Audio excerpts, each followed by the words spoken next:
This is the CBS Evening News. Dan Rather reporting. Good evening. Indications tonight of some of what the Bush administration does not want revealed in the Oliver North trial. The North criminal conspiracy and cover-up case remains on hold, partly because the Bush administration has worked to get it there and keep it there. The Bush administration moves to slap more restrictions on evidence now have succeeded.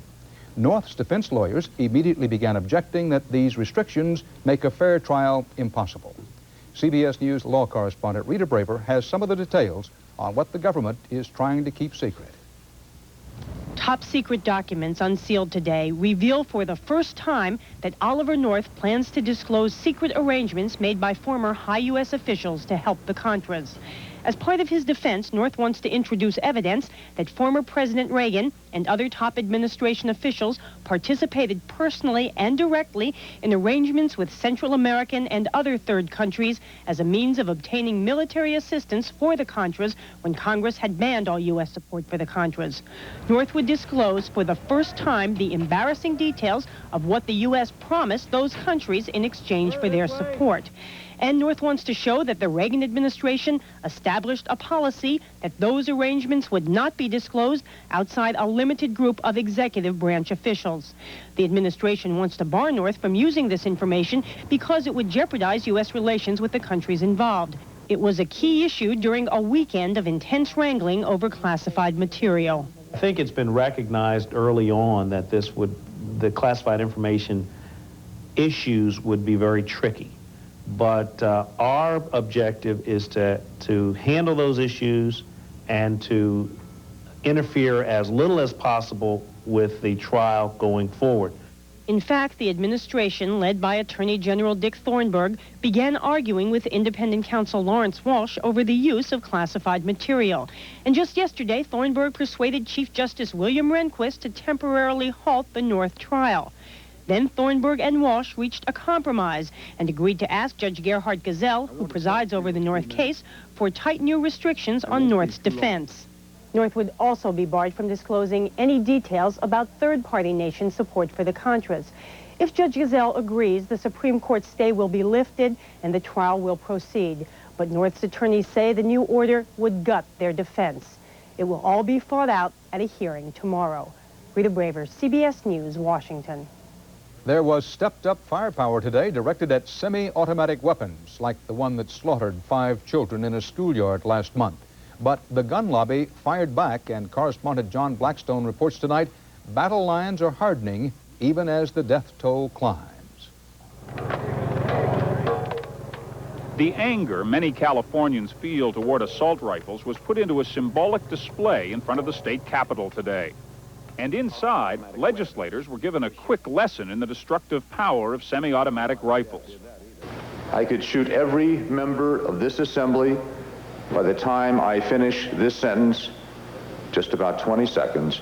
The Attorney General showed a demonstration tape in which neither metal nor bulletproof vests managed to stop bullets from easily available assault rifles. The lawmakers, about to consider a half-dozen bills that would ban or control semi-automatic weapons, heard from those who had suffered by their use. Norma Williams is the widow of a policeman. 17 bullets were expended in approximately 2.5 seconds, 8 of which tore through him. The almost instant destructive capability of assault weapons is what advocates of gun control are using to set these guns apart from sporting rifles. But still, the gun lobby is mounting a counter-campaign. And the lawmakers heard testimony from a woman today who had 2 family members killed by assault guns, but who asked that criminals be punished, not gun owners. And get tough on criminals. And just maybe,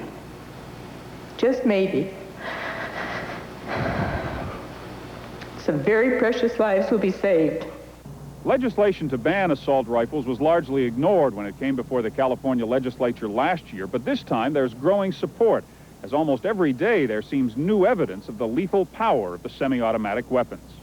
Yesterday in Los Angeles, a woman 20 years old and pregnant was killed, an innocent bystander, when warring gang members opened fire with an assault rifle. At least 3 other people were killed in gang-related battles in Los Angeles this weekend, fights in which assault rifles are playing an ever more important role. In just 3 years, the number of AK-47 assault rifles imported into the United States has jumped from 4,000 a year to 40,000 a year. figures which make the attempts so far to control assault weapons seem meager. John Blackstone, CBS News, Sacramento. New York authorities are seeking a teenage gunman who allegedly opened fire with an automatic pistol on a subway platform yesterday. As some 60 passengers ran in terror, he wounded 6 people, 1 critically. The stray bullet hitting a bystander is not an only in New York story. It can happen just about anywhere in the country these days, and as Betsy Aaron reports, it often does.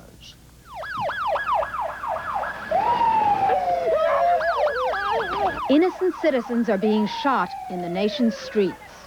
Criminals outnumber us, and the criminals are getting away with a lot of crime. And right now they do control the streets. 6-year-old Ralph Brooks was playing with his friends on a stoop when the shooting started. He tried to run, but a bullet meant for a drug dealer hit him in the spine. He will never walk again. He's still talking about going home and riding his bicycle and his skateboard. So that, you know, we still have to talk to him about that. It's not like this is the first time they were shooting on the block, because they've shot on the block other times. Cynthia Wesley was the only eyewitness to testify at the trial of the man who shot the child. As a result, the drug dealers have driven her from the neighborhood. Philadelphia police have increased patrols around this neighborhood school. There have been reports of gunshots. Gunshots where? We're right here at the school. How close to the school? Well, they were saying, you know, within blocks of the school. So there are no official police statistics on bystander shootings, but the shocking fact is that the murderers aren't even sorry. Now, these hard men pride themselves on killing innocent people. To them, it's not senseless at all. It proves what brave, courageous, unfeeling, hard people they are. Jamaican drug dealers shot it out in a candy store. When it was over, 5-year-old Marcus Yates was dead. So every time you turn around, there's more children dying. It happened to my family. It could happen to someone else's. Children who must grow up too fast in neighborhoods where it's unsafe to raise children. Neighborhoods where a policeman can reel off the drug houses. You've got Garrett Street. There's 2 houses, one that was the Jamaicans that we took down. On these playgrounds turned battlegrounds, authorities are already asking, who will be the next Ralph Brooks? Look how long you're sitting up. Betsy Aaron, CBS News, Philadelphia. You couldn't do that when you first... And still to come on the CBS Evening News. Bob Faub on why it wasn't a good idea when Phoenix tried to fool Mother Nature. And Peter Van Sant on Billies and Nannies as nervous Nellies.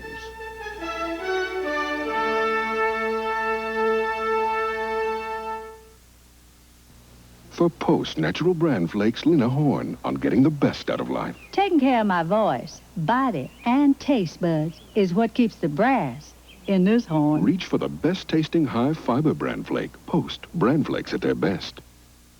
Red Lobster presents the Lobster and Shrimp Combination Celebration. 2 celebrated tastes, lobster and shrimp together. It's tender grilled shrimp. It's luscious rock lobster, langostinos that sizzle, shrimp scampi, and more. A celebration of 6 lobster and shrimp platters starting at just $7.95. Kids shrimp dinner, $1.95. Join the Lobster and Shrimp Combination Celebration at Red Lobster now. And get a ½ pound of snow crab legs for just $3.95 with any entree. I can't get out of bed. Ever notice how even the smallest cold turns everything into a big effort? What a drag! It's time to get the big relief of Dimetap. In 12-hour extend tabs, Dimetap is recommended millions of times by doctors and pharmacists. So you have a cold?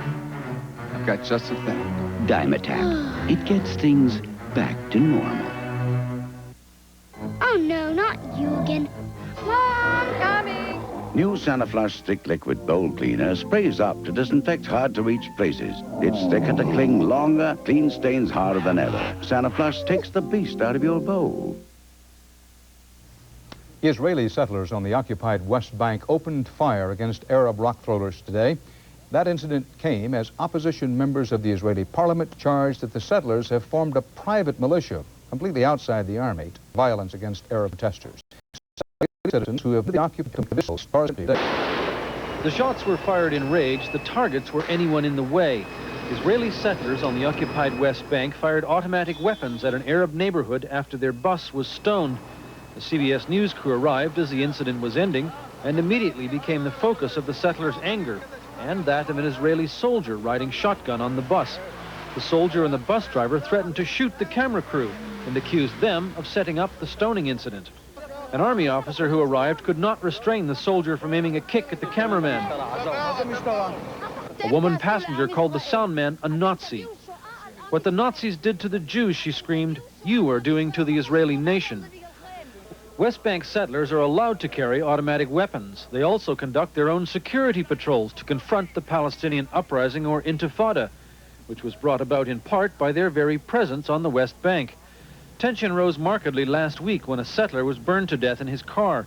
His neighbors demanded army action and called for the resignation of the general in command of the area. Liberal politicians have accused settlers of organizing a private militia bent on revenge and warned of potential civil war. Right now, there are seeds for rebellion. They have all the infrastructure in order to escalate their activities. And tonight they did just that, patrolling the roads around the settlement where their neighbor was burned last week. We have to defend ourselves, and we shall do it. The settlers want the intifada crushed and the occupied territories made part of Israel. And if that doesn't happen, they have the means, and it would seem the will, to fight any other solution. Alan Pizzi, CBS News, Jerusalem. A hunger strike gained more momentum in South Africa today. Hundreds of political prisoners are starving themselves, and they say they will fast until death, demanding that the government either charge them with crimes or release them. Correspondent Martha Teichner is on the scene. These shadowy figures at a hospital window are the closest we are allowed to get to the hunger strikers protesting South Africa's policy of detention without trial. However, CBS News did manage to obtain an audio interview with one of them. I feel relatively weak, but the will to continue is there. We are prepared to see to the end. Already, at least 13 have been hospitalized. Doctors report their condition is weakening. The hunger strike is now in its 4th week, with more than 300 political detainees refusing food.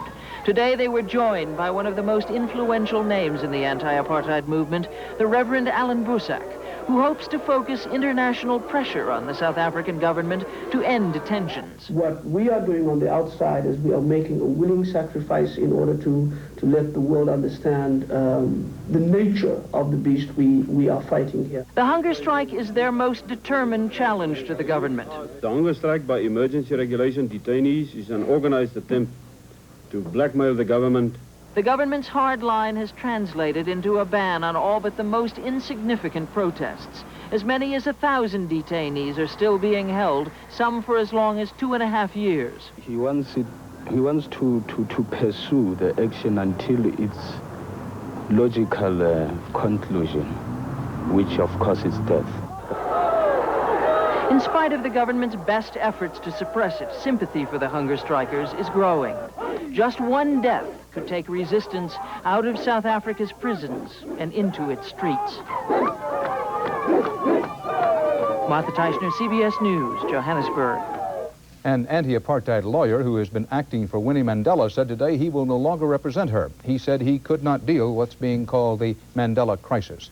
The wife of jailed opposition leader Nelson Mandela has been implicated in charges of kidnapping, torture, and murder leveled against members of a so-called football club who act as her bodyguards.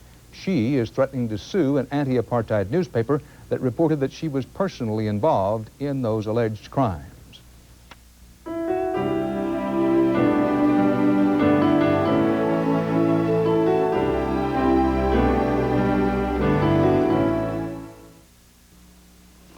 Wow. What you eating, babe? Nothing, honey. Oh, you can tell me. Kellogg's Nut and Honey Crunch. Looks good, Private. What is it? Nothing, honey. Kellogg's Nut and Honey Crunch. When you've got the special taste of nuts and honey all wrapped up in a hearty crunch, what more can you say? Here's what. New Nut and Honey Crunch biscuits. Crunchy biscuits of wholesome shredded wheat with that special nut and honey taste inside. Wow. Kellogg's Nut and Honey. Now in biscuits, too. Crunch. When we go on vacation, I take a bottle with me. If his back acts up, I know Metaprin's definitely going to work. I'm a 5th grade teacher, which means big headaches, which means Metaprin. Sometimes I wake up with bad headaches. I keep Metaprin right next to the bed. Metaprin's made for tough pain because it's made with ibuprofen, the same medicine as in Motrin, and nothing's proven faster. Metaprin takes the pain away fast. What more can you ask for? Metaprin really works. Nothing worked for me before Metaprin. Nothing. When the pain gets tough, get Metaprin. Here at the corner of Albany and Constitution on Contra... You need a V8. One delicious glass of V8 juice provides a serving of vegetables, which is an important part of a balanced diet. Drink your V8, will you, Frank? Drink V8. Keep your diet straight. How fast does Dristan nasal spray start to work? Faster than Dolly can pick up a $5 tip. Dristan works fast to relieve nasal congestion, even sinus pressure. For relief, faster than a fan on a hot day. Try Dristan nasal spray. It's faster than... Central American leaders opened a summit conference in El Salvador today, a long-delayed meeting aimed at reactivating their regional peace plan. Among the 5 heads of state is Nicaraguan President Daniel Ortega, making his first official visit to El Salvador. Diplomats say that Ortega, now confident and feeling on top, may be willing to make some strong commitments at the meeting in hopes of finally burying the U.S. Contra rebellion, shoring up his Soviet support, and halting troubles in the Nicaraguan economy. CBS News Pentagon correspondent David Martin reports from inside Nicaragua. Soviet military aid has more than doubled since Gorbachev came to power, turning the Nicaraguan army with its 80,000 men and 150 tanks into the most formidable power in Central America.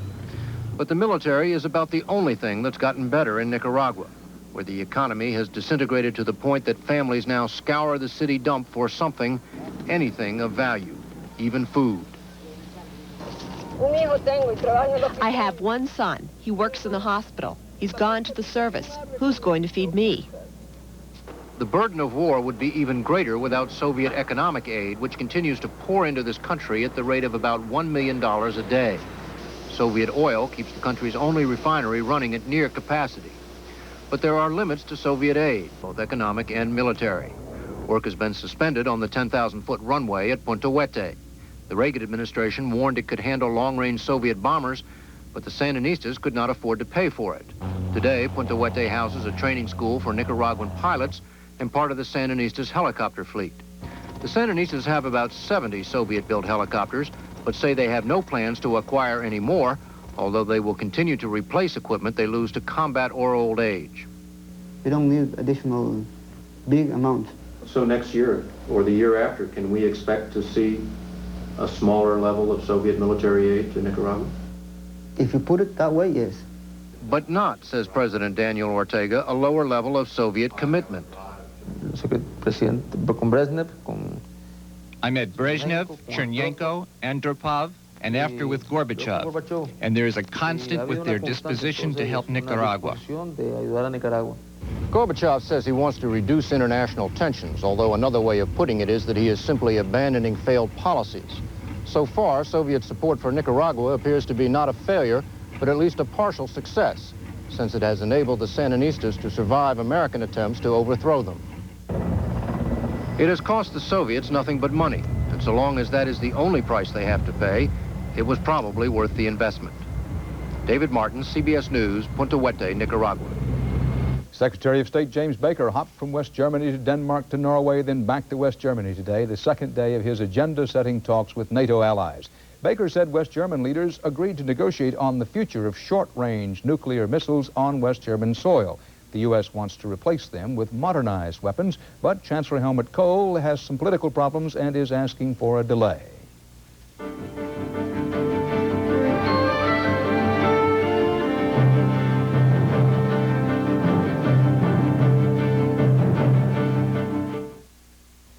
Richard Mulligan, grape nuts? I need my nutrition. Well, you'll need 4 boxes to equal the vitamin and mineral nutrition in just 1 box of Total. You're kidding. No kidding. Ah, shredded wheat. Get serious, Richard. 12 boxes. What do you eat all this with? A shovel? Total, 1 bowl, 100%. That's more nutrition than any other cereal. That's more like it. 1 box, 1 bowl, 1 spoon. If it's whole wheat Total, it's Total nutrition. Freedent's the one. If you've got dental work, you've got 3 great reasons to chew Freedent gum. You know Freedent won't stick to your dental work, and Freedent freshens your breath. But maybe you didn't know Freedent moistens your mouth. So if you hate a dry mouth like I do, chew Freedent. Freedent's the one that took the stick out of gum, and Freedent moistens your mouth. Yeah, moistens your mouth, and freshens your breath while you chew. Non-stick Freedent moistens your mouth and freshens your breath. When my minor arthritis pain acts up, even little things are a big effort. But I don't take aspirin anymore. I take Advil. Advil gives me hours of relief from arthritis pain, and it's gentler to my stomach than aspirin. Advil, advanced medicine for pain. If you're looking for oat bran, all oatmeal is not created equal. 1 serving of total oatmeal has 10 times the nutrition of old-fashioned Quaker oats, and now more oat bran, too. Total oatmeal, more oat bran, total nutrition. President Bush was out barnstorming today, campaigning for his $1 trillion budget during a public appearance in New Hampshire. He did that as preliminary negotiations got underway between his White House operatives and congressmen in Washington. The talks were described as cordial despite deep differences, among other things, over whether there should be a tax increase and over where and how to cut $11 billion from the budget. Phoenix, Arizona, the nation's 9th largest city. It's a major manufacturing center, a major tourist attraction, home to Major League professional football and basketball teams. Phoenix also is facing major problems and some hard choices. Bob Faw explains.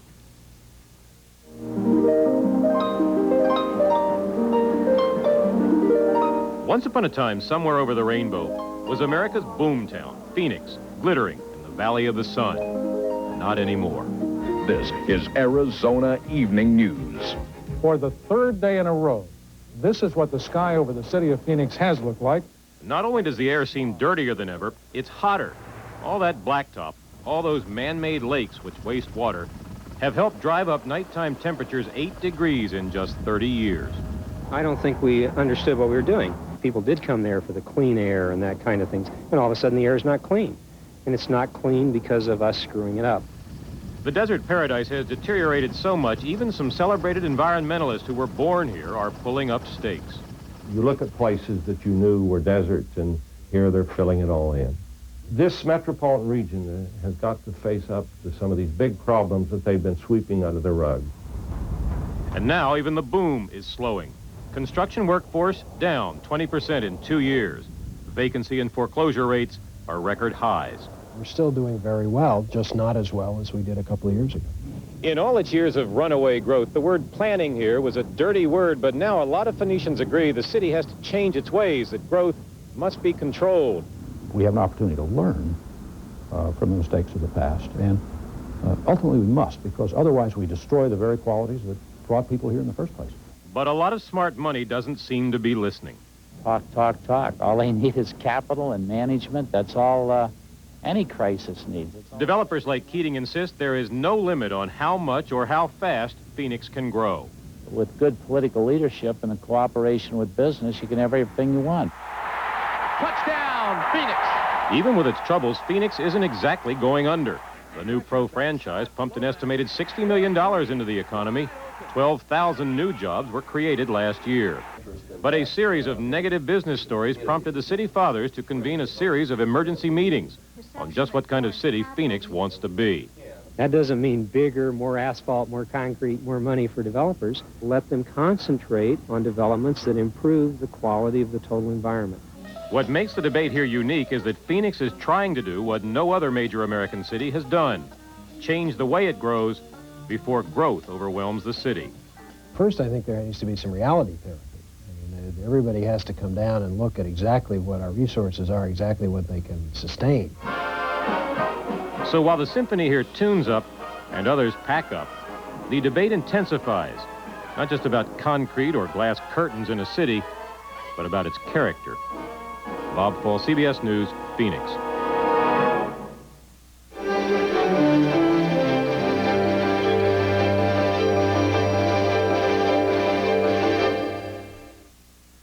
Every time I see my wife color her hair, the mixing, the mess, I'm glad I've got Grecian Formula 16 to get rid of gray. Grecian isn't a dye, it's a clear liquid. Just comb in a few drops a day, and gradually, week by week, natural-looking color comes back. Then use it once a week to keep it that way. I'd go nuts waiting 40 minutes. I slave over my hair, but with Grecian, you guys have it so easy. Grecian, the no-mess way to get rid of gray, gradually.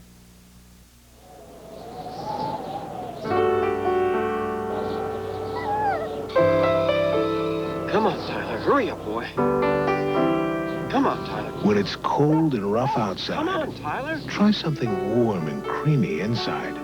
Cream of wheat hot cereal or instant mix and eat. Their smooth texture always lets the taste come through. Again? 2 warm ways to come in from the cold. How fast does Dristan nasal spray start to work? Faster than Dolly can pick up a $5 tip. Dristan works fast to relieve nasal congestion, even sinus pressure. For relief, faster than a fan on a hot day. Try Dristan nasal spray. It's faster than...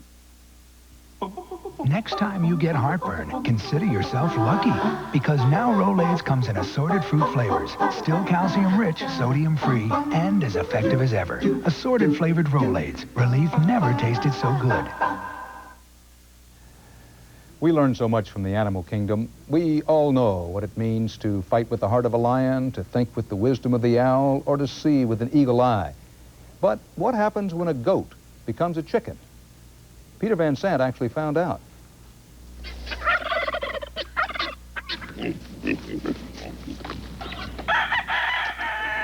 In the world of barnyard animals, there's one rare herd in Tennessee that's the talk of the farm. They're called fainting goats, animals born with a condition that when startled, they literally get scared stiff. The attacks are not painful. We know that from talking to humans with the disease, so they don't experience any pain. Scientists say these rare goats are only found in Tennessee and Egypt. There aren't many left because when a predator approaches, the frightened goats become easy prey. Yeah, that's the reason there's not very many of them. Coyotes get them. Anything that is after them can catch them. It scares them and they just fall over. The fainting goats were first discovered in Tennessee back in the 1880s and have since become part of the local folklore. There's one tale about an unsuspecting hunter who fired a single shot into a herd, only to watch in amazement as all 30 goats keeled over. If you want to catch one, you just kind of holler and he'll fall over. Larry Perryman has 4 of the fainting goats. He's trying to build up a herd. Some millionaire called and wanted to buy 6 of them to give out as gifts. And they say that they're the coming thing in exotic animals. Some buyers may pass out when they learn a fainting goat can cost more than $1,000. A stiff price for a stiff pet.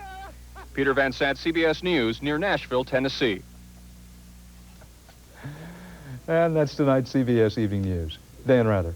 See you tomorrow. Good night.